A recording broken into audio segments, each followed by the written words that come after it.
ಹಳ್ಳಿಗಿರಿ ಗ್ರಾಮದ ವ್ಯಾಪ್ತಿಯಲ್ಲಿ ಈ ಅರಣ್ಯ ಕಾಯ್ದಿಟ್ಟ ಪ್ರದೇಶ ಇದೆ.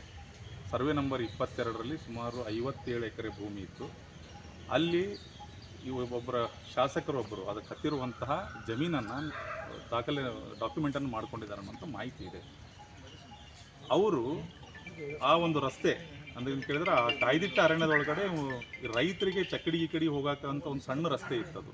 ಅದನ್ನು ಗಿಡ ಮರಗಳನ್ನು ಅಲ್ಲಿ ಬೆಲೆ ಬಾಳುವಂಥ ಗಿಡಗಳು, ಮತ್ತಿ ಗಿಡ ಆಗಿರಬಹುದು ಮತ್ತು ಸಾಗವಾನಿ ಗಿಡ ಆಗಿರ್ಬೋದು, ಇಂಥ ದೊಡ್ಡ ದೊಡ್ಡ ಜಾತಿಯ ಮರಗಳನ್ನು ಕಟ್ ಮಾಡಿ ಅಲ್ಲಿ ಸುಮಾರು 30 ಫೂಟಕ್ಕೂ ಅಗಲವಾದಂಥ ರಸ್ತೆ, ಡಾಂಬರ್ ರಸ್ತೆ ನಿರ್ಮಾಣ ಮಾಡ್ತಾ ಇದ್ದಾರೆ.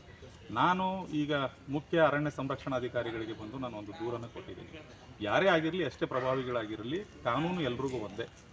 ನೀವು ಎಲ್ಲರ ಮೇಲೂ ಕ್ರಮ ತೆಗೆದುಕೊಳ್ಬೇಕು ಅಂತೇಳಿ ನಾನು ಮನವಿ ಮಾಡ್ಕೊಂಡಿದ್ದೀನಿ. ಮತ್ತು ಇವತ್ತು ಅದು ಏನು ರಸ್ತೆ ನಿರ್ಮಾಣ ಆಗ್ತಾ ಇದೆ, ಅಲ್ಲಿಂದ ಸುಮಾರು 50 ಮೀಟರ್ ದೂರದಲ್ಲಿನೇ ಬಣದೂರು ನಾಕ ಇರೋದು. Banadur check post, forest check post ಇದೆ. ಅಲ್ಲಿ ಒಂದು 2-3 ಜನ ಫಾರೆಸ್ಟ್ ಆಫೀಸರ್ ರೆಗ್ಯುಲರ್ ಆಗಿರ್ತಾರೆ. ಅಷ್ಟೆಲ್ಲ ನಡೀತಿದ್ರು ಸಹ ಇವ್ರ ಗಮನಕ್ಕೆ ಇಲ್ಲ, ನಮ್ಮ ಗಮನಕ್ಕೆ ಯಾವುದೂ ಇಲ್ಲ, ನಾವು ಶೀಘ್ರವಾಗಿ ಕ್ರಮ ತಗೋತೀನಿ ಅಂತ ಹೇಳ್ತಾರೆ ಇವರು. ಅದು ಇವರೇನು ಹೇಳ್ತಿದ್ದಾರೆ ಅದು ಸುಳ್ಳು ಅಂತ ನನಗೆ ಅನಿಸುತ್ತೆ.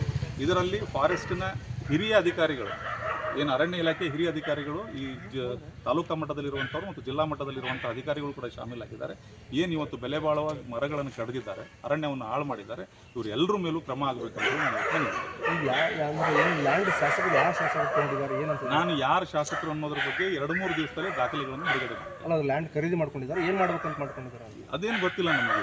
ಯಾರು ತಗೊಳ್ಳಿ, ಲ್ಯಾಂಡ್ ತೊಗೊಂಡಿದ್ರ ಬಗ್ಗೆ ನಮ್ಗೆ ಯಾರದ್ದು ಆಕ್ಷೇಪ ಇಲ್ಲ. ನನ್ನ ಕಂಪ್ಲೇಂಟ್ ಏನಂತ ಕೇಳಿದರೆ, ನೀವು ಅರಣ್ಯ ಪ್ರದೇಶವನ್ನು ಹಾಳು ಮಾಡಿ, ನೀವು ಅರಣ್ಯ ಬೆಲೆ ಬಾಳುವಂಥ ಗಿಡ ಮರಗಳನ್ನು ಇವತ್ತು ಒಂದು ಮರ ಬೆಳಿಬೇಕಂತ ಕೇಳಿದ್ರೆ 20-30 ವರ್ಷ ಬೇಕು. ಇವತ್ತು ದೇಶದ ಸುಪ್ರೀಂ ಕೋರ್ಟ್ ಹೇಳ್ತಾ ಇದೆ ಏನಂತ ಕೇಳಿದರೆ, ನೀವು ಅರಣ್ಯ ನಾಶ ಮಾಡೋದು ಅಥವಾ ಗಿಡ ಮರಗಳನ್ನು ಕಡಿಯುವಂಥದ್ದು ಕೊಲೆ ಮಾಡೋದಕ್ಕಿಂತಲೂ ಘೋರವಾದಂಥ ಅಪರಾಧ ಅಂತೇಳಿ ಸುಪ್ರೀಂ ಕೋರ್ಟ್ ಹೇಳ್ತಾ ಇದೆ. ಹಂಗಿದ್ದಾಗೂ ಸಹ ಇವತ್ತು ನೂರಾರು ಗಿಡ ಮರಗಳನ್ನು ಕಡಿದು ರಸ್ತೆ ನಿರ್ಮಾಣ ಮಾಡ್ತಾರೆ ಅಂತ ಕೇಳಿದ್ರೆ ಇದು ಅಪರಾಧ ಹೌದು ಅಲ್ಲ. ಸೊ ಹಾಗಾಗಿ ಅವ್ರ ಮೇಲೆ ಕ್ರಮ ಆಗಬೇಕು, ಎಷ್ಟೇ ಪ್ರಭಾವಿಗಳಾಗಿರಲಿ. ಇವತ್ತು ಒಬ್ಬ ಸಾಮಾನ್ಯ ರೈತ ಜಂಗಲಿಗೆ ಹತ್ಕೊಂಡಿರುವಂತಹ ಯಾವ ಹೊಲ ಇದ್ದರೆ, ಒಂದು ಅರ್ಧ ಎಕರೆ, 1 ಎಕರೆ, 2 ಎಕರೆ ಹೊಲ ಇರುವಂಥ ರೈತ ಆ ಜಂಗಲಿಂದ ಒಂದಿಷ್ಟು ಕಡ್ಗಿ ತೊಗೊಂಡು ಬಂದರು. ಆ ಜಂಗಲ್ನಾಗ ಎಲ್ಲರೂ ಒಂದು ಕಡ್ಗಿ ತಂದ್ರೆ ಅಥವಾ ಜಂಗಲ್ನಾಗ ಹಾಯಿಸಿ ಹೊಲಕ್ಕೆ ಸಮೀಪ ಆಗುವಂಗೆ ರಸ್ತೆ ಯಾವ್ದಾರು ಒಂದು ಪಾಲಾದಿ ಮಾಡ್ಕೊಂಡ್ರೆ ಸಹ ಅಂಥವ್ರ ಮೇಲೂ ನೀವು ಟ್ರಸ್ಪಾಸ್ ಮಾಡಿದಿ, ಅನುಮತಿ ಇಲ್ಲ, ಹಿಂಗೆ ಜಂಗಲ್ನಾಗ ಹೋದಿ ಅಂತೇಳಿ ಕೇಸ್ ಮಾಡ್ತಾರೆ ಇವರು. 30 ಫೂಟ್ ಅಗಲ ರಸ್ತೆ, ಡಾಂಬರ್ ರಸ್ತೆ ನಿರ್ಮಾಣ ಆಗುತ್ತೆ 15 ದಿವಸದಿಂದ. ಅವ್ರ ಮೇಲೆ ಯಾವುದೇ ರೀತಿ ಕ್ರಮ ಇಲ್ಲಿವರೆಗೂ ತೊಗೊಂಡಿಲ್ಲ. ಈಗ ಆದಷ್ಟು ಬೇಗ ಕ್ರಮ ತಗೋಬೇಕು, ಇಲ್ಲಾಂದರೆ ಈ ಅರಣ್ಯ ಅಧಿಕಾರಿಗಳ ಮೇಲೆ ನಾವು ಕಾನೂನು ರೀತಿ ಹೋರಾಟವನ್ನು ಮಾಡ್ತೀವಿ.